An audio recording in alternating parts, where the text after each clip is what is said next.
Hello friends, welcome to Nidhishree academy.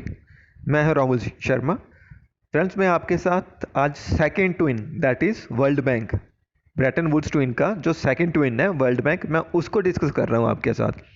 IMF जो इसका first twin था, इंटरनेशनल मॉनेटरी फंड, वो मैंने फर्स्ट लेक्चर में डिस्कस कर लिया था। ठीक है। और फ्रेंड्स, इस लेक्चर में आपको मालूम पड़ेगा कि what is world bank and what is world bank group. Yes friends, ये दोनों डिफरेंट चीज़ें हैं। ठीक है। और वर्ल्ड बैंक का क्या रोल है इंडिया में और वर्ल्ड इकॉनमी में, और ड्यूरिंग पेंडेमिक वर्ल्ड बैंक का क्या रोल है। यस फ्रेंड्स, ड्यूरिंग पेंडेमिक भी वर्ल्ड बैंक का एक रोल है जो आपको मेरे इस लेक्चर में मालूम पड़ेगा। ठीक है। तो मैं आपको फ्रेंड्स अब ज़रूर बोलूँगा कि आप इसको ज़रूर अच्छे से देखिएगा, और अगर कोई डाउट हो तो कमेंट बॉक्स में ज़रूर लिखिएगा। चलिए फ्रेंड्स, हम डिस्कस करते हैं what is world bank. Again friends, world bank that is Bretton Woods twin. ठीक है। It was founded in 1944 during Bretton Woods conference. ठीक है, along with IMF in USA. It came into existence on 27th of December 1946. Headquarter Washington DC, USA, same as IMF, and total 189 member nations. Latest one to join is Nauru, that is Republic of Nauru. Friends, इसको आप search ज़रूर कीजिएगा, because it is considered as the smallest republic of the world with only 12,000 population. और friends, ये आपको Australia के northern side में देखेगा, एक स्मॉलेस्ट आइलैंड है। इसको प्लीज़ ज़रूर सर्च कीजिएगा। ठीक है। और फ्रेंड्स, वर्ल्ड बैंक का जो प्रेसिडेंट है ऑब्वियस है वो यूएसए की तरफ से ही नॉमिनेट किया जाता है, दैट इज़ सो। इसके जो करंट प्रेसिडेंट है वो है डेविड मालपास। ठीक है। और जो आईएमएफ है उसके जो प्रेसिडेंट या उसके जो एमडी हैं, ठीक है, उसको यूरोप नॉमिनेट करता है। So world Bank, IMF, World Bank और IMF, USA and Europe respectively, इन दोनों की हेजीमनी है। ठीक है। और फ्रेंड्स, वर्ल्ड बैंक डिफाइन करता है international poverty line, that is whosoever spending less than $1.90 पर पर्सन पर डे। अगर हम इसको इंडियन रुपी में कन्वर्ट करें तो अराउंड $150 लगा लीजिए। अगर हम 75 रुपीज़ भी $1 के अंगेज लगाते हैं तो जो पर्सन 150 रुपये इंडिया में, ठीक है, या उससे कम खर्चा करता है एक दिन में, एक पर्सन, ठीक है, तो हम उसको बोलेंगे कि वो बीपीएल है, बिलो पॉवर्टी लाइन है।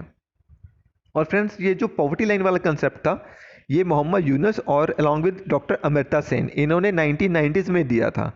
और अगर हम इंडियन पॉवर्टी लाइन की बात करें तो फिर ये काफ़ी कमिटीज़ हैं। Latest one was mister Rangarajan committee 2014-15, और उससे पहले तेंदुलकर कमेटी, और उससे पहले लकड़ा वाला कमेटी। तो ऐसे काफ़ी कमिटीज़ चल रही हैं, इनके बारे में हम बाद में डिस्कस करेंगे किसी और लेक्चर में।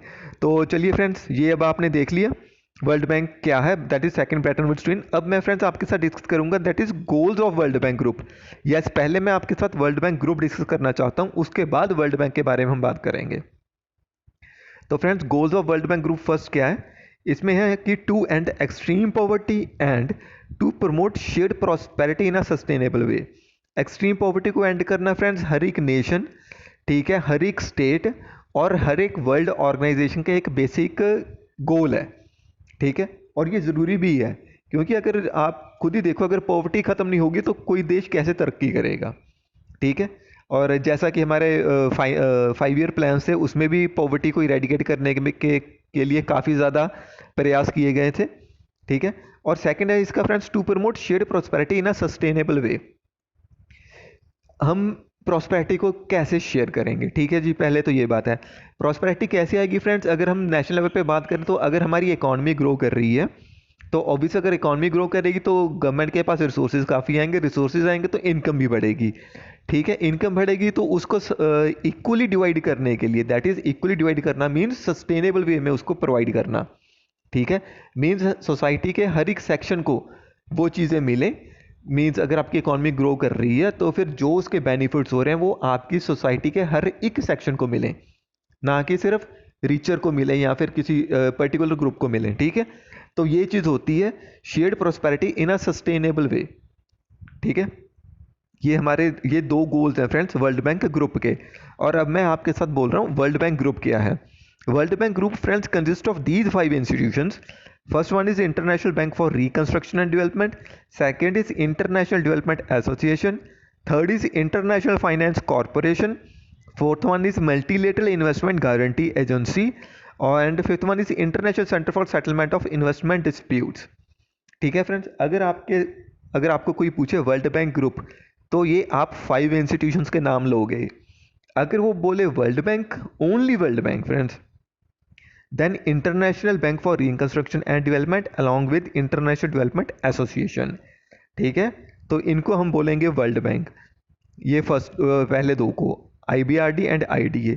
ठीक है, और अगर ये इन पांचों को मिला दें तो वर्ल्ड बैंक ग्रुप हो जाएगा। ठीक है, अब मैं फ्रेंड्स आपके साथ डिस्कस कर रहा हूँ व्हाट इज़ वर्ल्ड बैंक। ठीक है जी, वर्ल्ड बैंक का बेसिक ऑब्जेक्टिव है क्या? To meet finances for development and rebuilding. ठीक है, रीबिल्डिंग कैसे करेंगे? ऑब्वियस है, रीबिल्डिंग किन की करनी थी? 1944 वर्ल्ड वॉर खत्म हुआ, उससे पहले, ठीक है जी, सेकेंड वर्ल्ड वॉर। तो जैसा मैंने बोला कि ब्रेटन वुड्स कॉन्फ्रेंस हुई थी और दो इमर्जिंग पावर बनी थी, यूके एंड यूएसए। ठीक है, तो इन्होंने वर्ल्ड को कंट्रोल करने के लिए, इनडायरेक्टली कंट्रोल करने के लिए इंस्टीट्यूशंस को क्रिएट करना शुरू कर दिया। One is IMF and other one is world bank.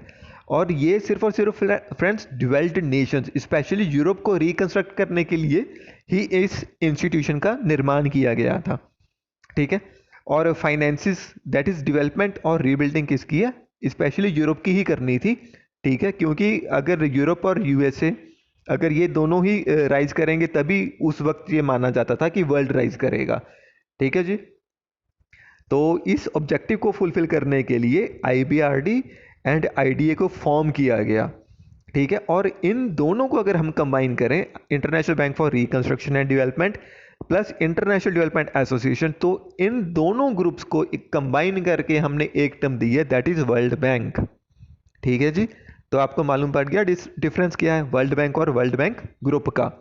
ठीक है, तो फ्रेंड्स यही था मेरा वर्ल्ड बैंक के बारे में कि वर्ल्ड बैंक और वर्ल्ड बैंक ग्रुप में कौन कौन से इंस्टीट्यूशंस एडिड हैं। अब फ्रेंड्स मैं आपके साथ डिस्कस करूंगा वर्ल्ड बैंक। ठीक है जी, और इसमें है वर्ल्ड बैंक के दो पार्ट्स हैं friends, International bank for reconstruction and Development and second is International development association.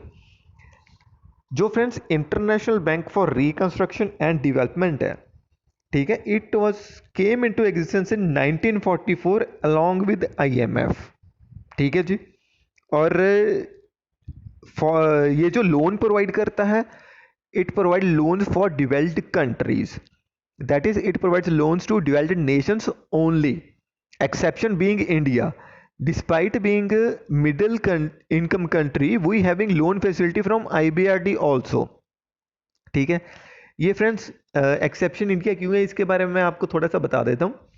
क्योंकि अगर आप देखो तो 2004-5 के बाद इंडिया वर्ल्ड लेवल पे काफ़ी अच्छी इमेज के साथ उभरा है। ठीक है, तो और जो हमारे पॉलिटिशियंस हैं उनको भी वर्ल्ड लेवल पे काफ़ी रिस्पेक्ट मिली है, चाहे अभी नरेंद्र मोदी लगाइए, चाहे पहले डॉक्टर मनमोहन सिंह लगाइए। ठीक है, उनको काफ़ी ज़्यादा एक तरह की रिस्पेक्ट मिली है ड्यूरिंग बराक ओबामा और अभी ड्यूरिंग ट्रंप। ठीक है, तो यही रीज़न है कि यानी कि इंडिया एक एक्सेप्शनल केस के तौर पे हर एक जो वर्ल्ड इंस्टीट्यूशन है, अब वो इंडिया को ये लगाइए उसकी जो स्ट्रिक्ट कंडीशंस है किसी ग्रुप की, इंटरनेशनल ग्रुप की, तो उनको थोड़ा सा रिलैक्स कर देता है नॉर्म्स को इंडिया के लिए। वैसी ही सेम चीज़ IBRD में की गई है, बिकॉज ये सिर्फ और सिर्फ लोन्स प्रोवाइड करता है developed countries, but India developed country नहीं है, इट इज़ डिवेलपिंग वन।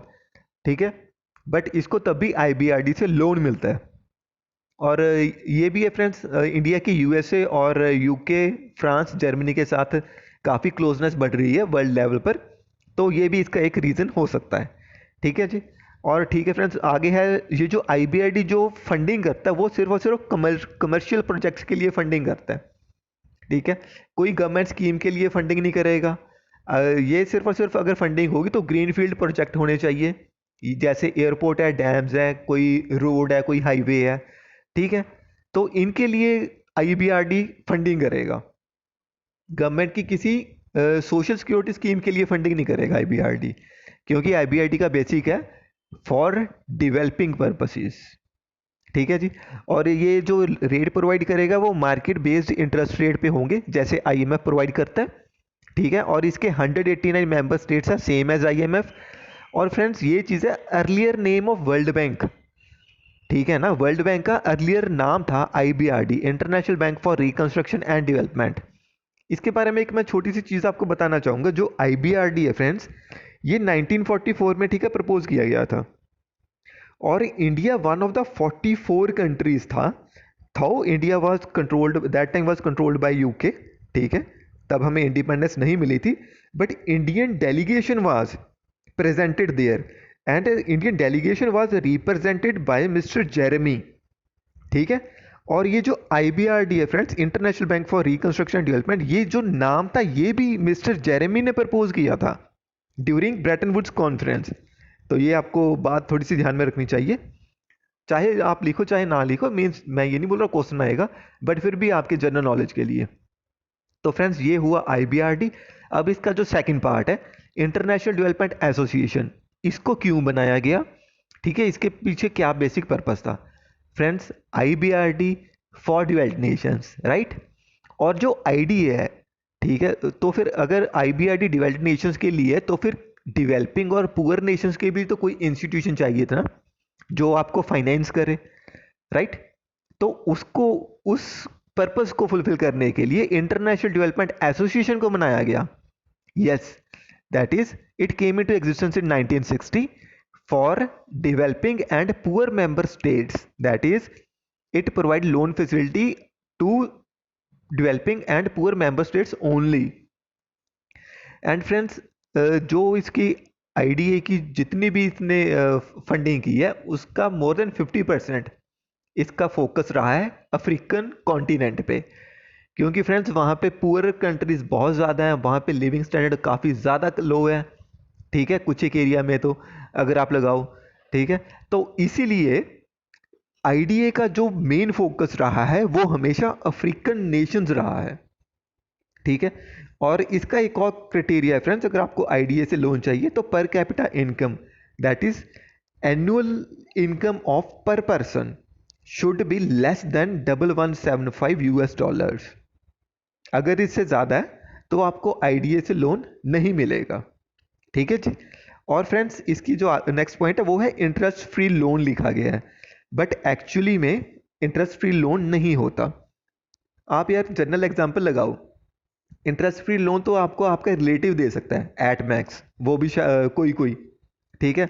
अगर आप किसी थर्ड पर्सन से लोन लो, ठीक है, या फिर आप पैसे उधार लो, ठीक है, तो वो आपको फ्री में तो देगा नहीं, ठीक है, वो कुछ ना कुछ तो अमाउंट उसके लिए लेगा ना, उसके पीछे उसको क्या बेनिफिट है कि वो आपको फालतू में पैसे देगा, ठीक है। तो फ्रेंड्स इसीलिए IDA भी है जो इसका जो लोन प्रोवाइड करता है वो काफ़ी कम उसके इंटरेस्ट पे देता है। जैसे ये लगा लीजिए आई थिंक 1000 रुपये के पीछे 1 रुपया, ठीक है, तो कुछ ऐसा लोन इसका इंटरेस्ट रेट रहता है। और ये जो रीपेमेंट पीरियड है फ्रेंड्स, ये अप टू 40 ईयर्स होता है, मीन्स आप 40 ईयर्स में आप ये IDA का लोन वापस कर सकते हो। और इसके 173 मेंबर स्टेट्स हैं, ठीक है जी, India is one of them. जी बिल्कुल, IBRD और IDA, इंडिया हर एक वर्ल्ड इंस्टीट्यूशन है जो भी लैंडिंग करते हैं, इंडिया उससे लोन ज़रूर लेता है, ठीक है फ्रेंड्स। तो ये था मेरा IBRD और IDA, that is world bank. अब फ्रेंड्स मैंने आपके साथ वर्ल्ड बैंक डिस्कस किया, ये दो इंस्टीट्यूशंस। अब फ्रेंड्स मैं आपके साथ डिस्कस करना चाहता हूँ वर्ल्ड बैंक ग्रुप के institutions apart from these two. Friends IBRD and IDA that is world bank, दोनों वो थे गवर्नमेंट और पब्लिक सेक्टर के लिए। तो फिर अब प्राइवेट सेक्टर के लिए भी तो कुछ चाहिए यार, राइट। तो फिर ये जो तीन इंस्टीट्यूशंस है IFC, MIGA, ICSID, that is ये तीन इंस्टीट्यूशंस फ्रेंड्स जो हैं, तो ये प्राइवेट सेक्टर को प्रमोट करने के लिए हैं। इसीलिए इन पांचों को कंबाइन कर दे तो वर्ल्ड बैंक ग्रुप बन जाता है, ठीक है। सो वर्ल्ड बैंक ग्रुप के ये जो तीन पार्ट्स हैं, ये तीनों हैं प्राइवेट सेक्टर और प्राइवेट इन्वेस्टमेंट को प्रमोट करने के लिए, राइट। तो ये ध्यान में रखिएगा, वो उसने वर्ल्ड बैंक के ऊपर क्वेश्चन पूछा या उसने वर्ल्ड बैंक ग्रुप के ऊपर क्वेश्चन पूछा है, क्योंकि ऐसी घुमावदार चीज़ें UPSC ज़रूर पूछता है, ठीक है। तो हाँ जी, तो ये तीनों को डिस्कस करते हैं फ्रेंड्स। हाँ जी, for promoting private sector and their investment in member states, ठीक है, promoting private sector and their investment in member states 3 institutions have been formed. और वो कौन से?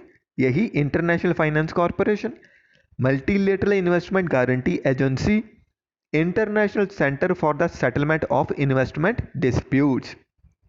अब फ्रेंड्स मैं इन तीनों को आपके साथ डिस्कस करूंगा। First is International finance Corporation. It was formed in 1956 as a private sector arm of the world bank.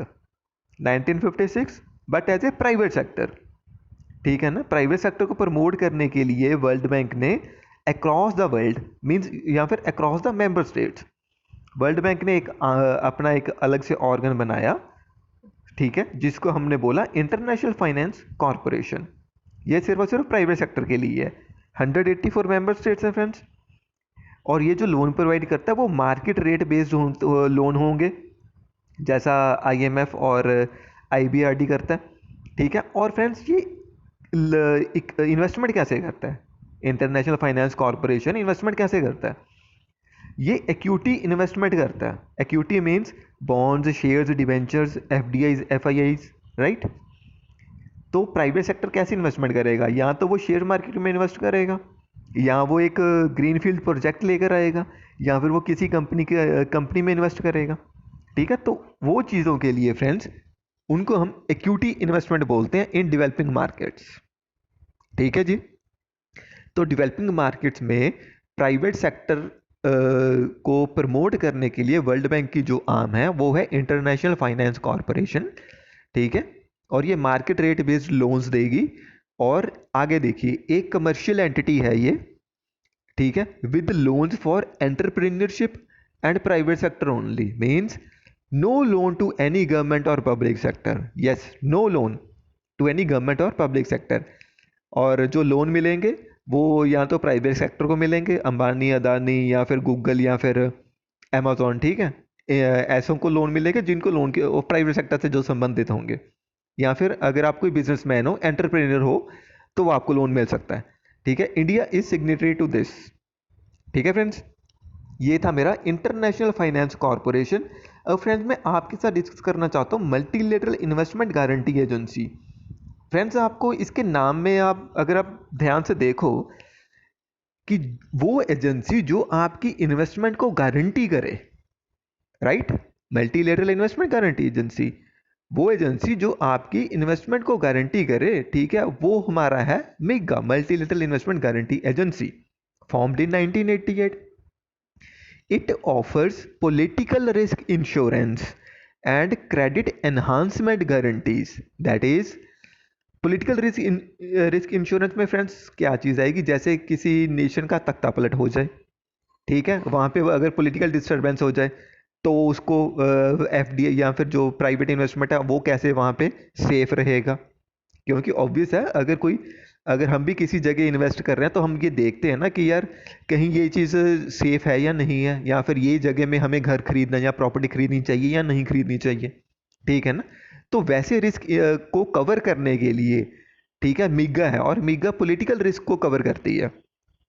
Means अगर किसी नेशन में सिविल वॉर आ जाए, आप ये लगा लीजिए जैसे मिडिल ईस्ट है, वहाँ पे हर एक तरह की दिक्कत रहती है और प्राइवेट इन्वेस्टमेंट काफ़ी कम है, ठीक है। या फिर आप सीरिया लगा लीजिए, या फिर येमन लगा लीजिए, या फिर आप साउथ अमेरिकन कंट्रीज़ लगा लीजिए, ठीक है। अभी कोलंबिया लगा लीजिए, ठीक है, वहाँ पे भी थोड़ी सी दिक्कत चल रही है, ठीक है। और ये हमारा वेनेजुएला, ठीक है ना। और इसीलिए फ्रेंड्स ये चीज़ है, ये जो पॉलिटिकल रिस्क इंश्योरेंस को कवर करता है मिगा, और ये क्रेडिट को एनहांस करता है। क्रेडिट जो एनहांसमेंट गारंटीज होती हैं, और वो कैसे होती हैं कि वर्ल्ड बैंक का ये पार्ट है, और ये सीधा वर्ल्ड बैंक सेंट्रल बैंक किसी भी कंट्री के सेंट्रल बैंक के साथ टाई अप करता है, ठीक है। मींस कि ये इन्वेस्टमेंट आ रही है तो आप हमें यानी कि कुछ एक गारंटी प्रोवाइड कीजिए कि हमारी इन्वेस्टमेंट सेफ रहेगी, ठीक है। तो ये चीज़ें करती हैं, इससे क्या होती है, इससे क्रेडिट एनहांसमेंट गारंटी बढ़ जाती है। और फ्रेंड्स ये क्या करता है? It develop and protect FDIs against political and non commercial risk in developing countries. यहाँ पे मैंने फ्रेंड्स एग्जांपल लिखा है हांगकांग, रीसेंट वन है, ठीक है। और अदर एग्जांपल्स मैंने आपको बता ही दिया, मिडिल ईस्ट है, सीरिया हो गया, ठीक है। और ये जो अगर आप हांगकांग में देखो तो फ्रेंड्स यहाँ पे अगर जिन्होंने भी, ऑब्वियस है प्राइवेट इन्वेस्टमेंट जिस बंदे ने भी की है, बट अभी जो राइट्स चल रहे हैं चाइना की वजह से, ठीक है, या फिर जो लॉ वो बना रहा है उसकी वजह से, तो फिर आप देखो तो वहाँ पे स्टोर्स को लूटा जा रहा है। ये भी छोड़ो यार फ्रेंड्स, यूएसए में लगा लो, ठीक है। अभी ये जो कुछ टाइम पहले डेथ हुई है एक, ठीक है, यानी कि आई थिंक मिस्टर विलियम थे शायद, मैं कंफर्म नहीं कर रहा, मुझे नाम याद नहीं है, ठीक है। तो उसकी वजह से पूरे यूएसए में राइट्स हो रहे हैं, वाइट हाउस को लॉकडाउन करना पड़ गया, ठीक है। तो वहाँ पे भी अगर आप देखो तो स्टोर्स लूटे जा रहे हैं, चाहे आप नाइकी के लगा लो, ये मीन्स जो भी हैं कोई बड़े ब्रांड के स्टोर्स हैं, उनको तोड़कर उनको लूटा जा रहा है। सेम चीज़ हांगकांग में हो रही है। तो फ्रेंड्स ये चीज़ें होती है नॉन कमर्शियल रिस्क, ठीक है, या फिर पॉलिटिकल रिस्क, ठीक है। पॉलिटिकल रिस्क में एक आपका सिविल वॉर और तख्ता पलट भी आ गया, और नॉन कमर्शियल में ये चीज़ होगी कि यानी कि कहीं किसी जगह दंगे हो गए, ठीक है, जैसे दिल्ली में दंगे हुए थे, तो वहाँ पे भी अगर कोई किसी स्टोर को नुकसान पहुँचाएगा, या फिर अगर वो एफडीआई है तो, ठीक है, तो उसकी इन्वेस्टमेंट की गारंटी भी गवर्नमेंट ऑफ इंडिया की तरफ से होती है, ठीक है। तो ये चीज़ें होती हैं फ्रेंड्स, मिगा इसीलिए बोला गया कि ये पॉलिटिकल रिस्क इंश्योरेंस और आपकी एफडीआई जो फॉरेन इन्वेस्टमेंट्स आते हैं, उनकी एफडीआई को वेरियस कंट्रीज में प्रोटेक्ट करता है, ठीक है। और इसके 181 मेंबर स्टेट्स हैं, और India is signatory to this. मैं क्यों लिख रहा हूँ friends India is signatory to this, क्योंकि जो पहले 4 इंस्टीट्यूशंस हम डिस्कस कर चुके हैं, ठीक है, उनमें इंडिया सिग्नेटरी है, और ये जो लास्ट वन है that is C, but overall fifth, ठीक है, ICSID, India is non signatory to this, right. तो इसलिए मैंने बोला, तो आई होप आपको मिगा ठीक से समझ आया होगा। अब मैं डिस्कस कर रहा हूँ आपके साथ last, international centre for settlement of investment disputes, आईसीएसआईडी।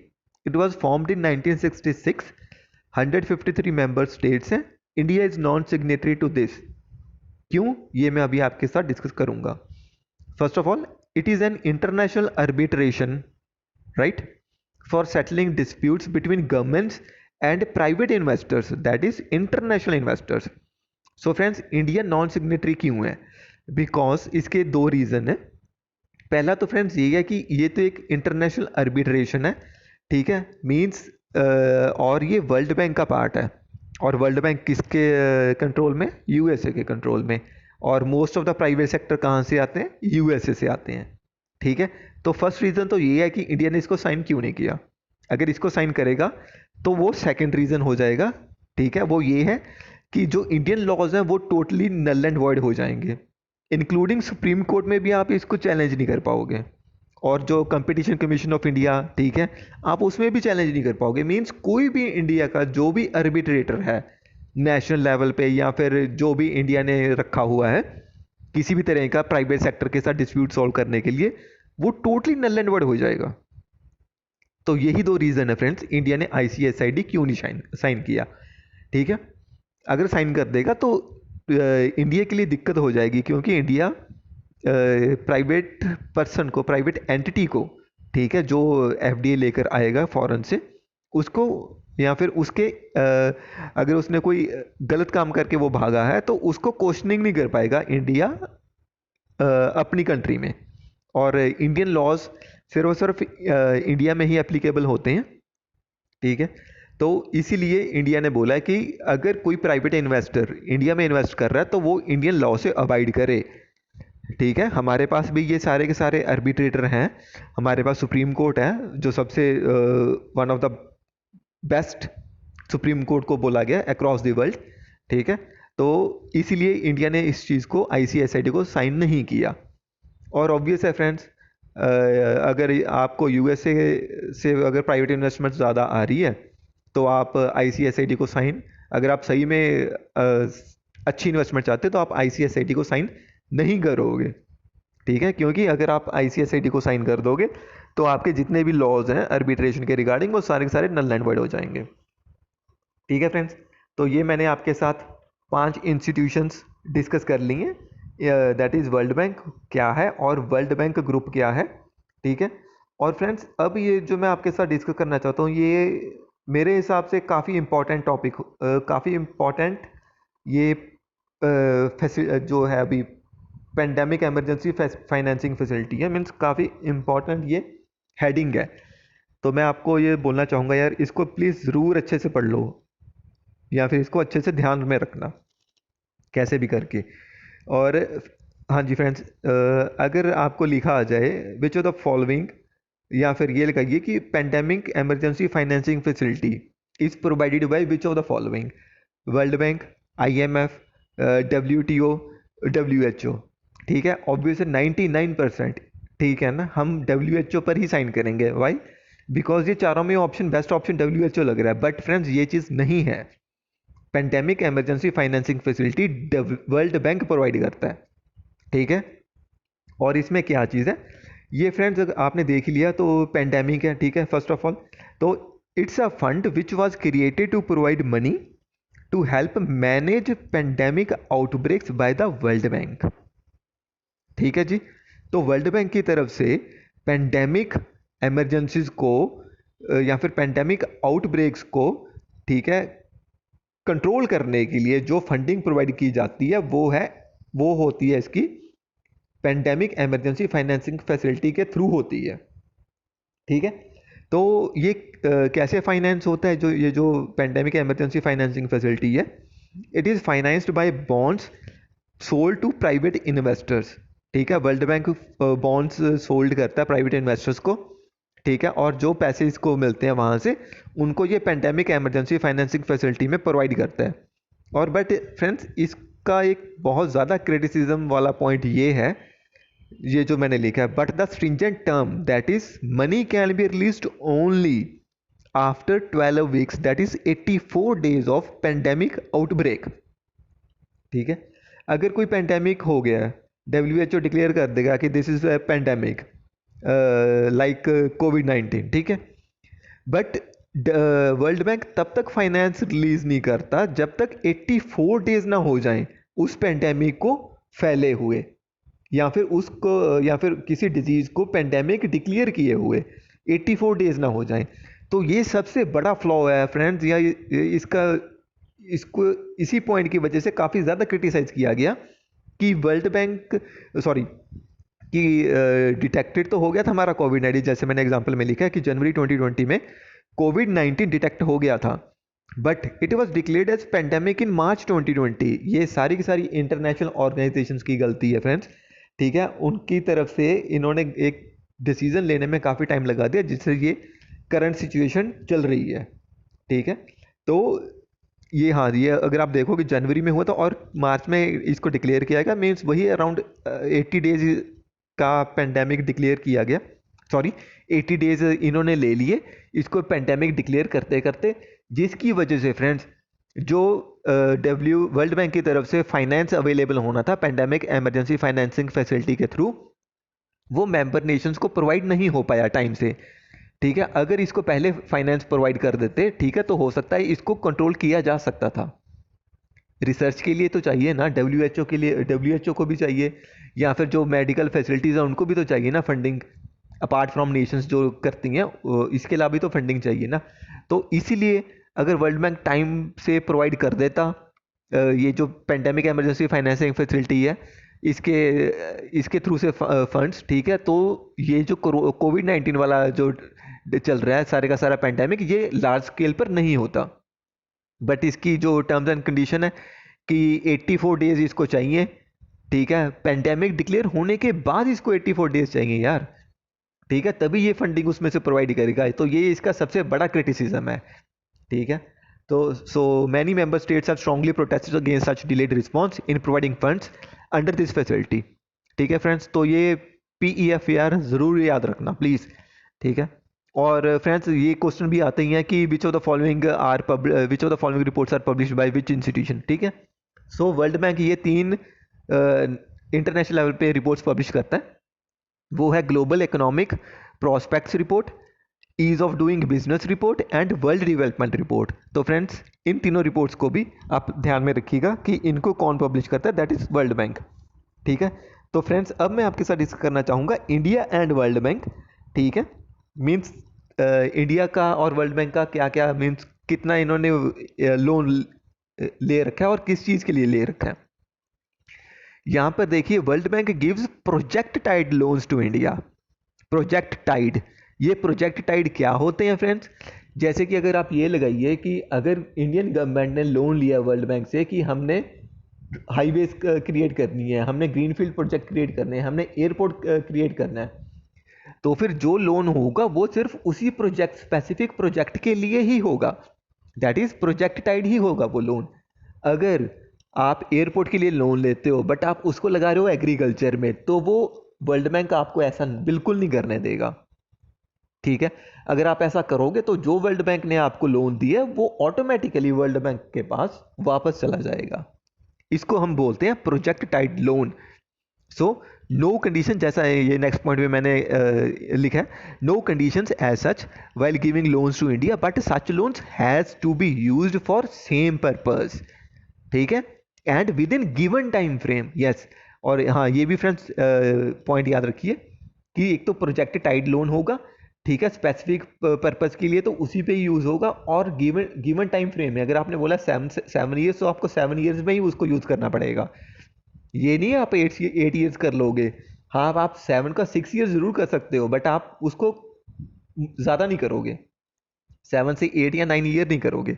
जो स्पेसिफिक गिवन टाइम है उसी टाइम फ्रेम में आपने उस प्रोजेक्ट को कंप्लीट करना है और उसकी फंडिंग को यूज़ करना है उसी प्रोजेक्ट के ऊपर। अगर if neither followed then loan goes back to World bank.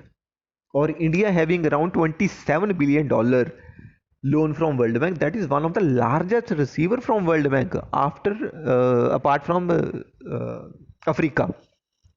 ठीक है जी, और अब है फ्रेंड्स वर्ल्ड बैंक और मध्य प्रदेश।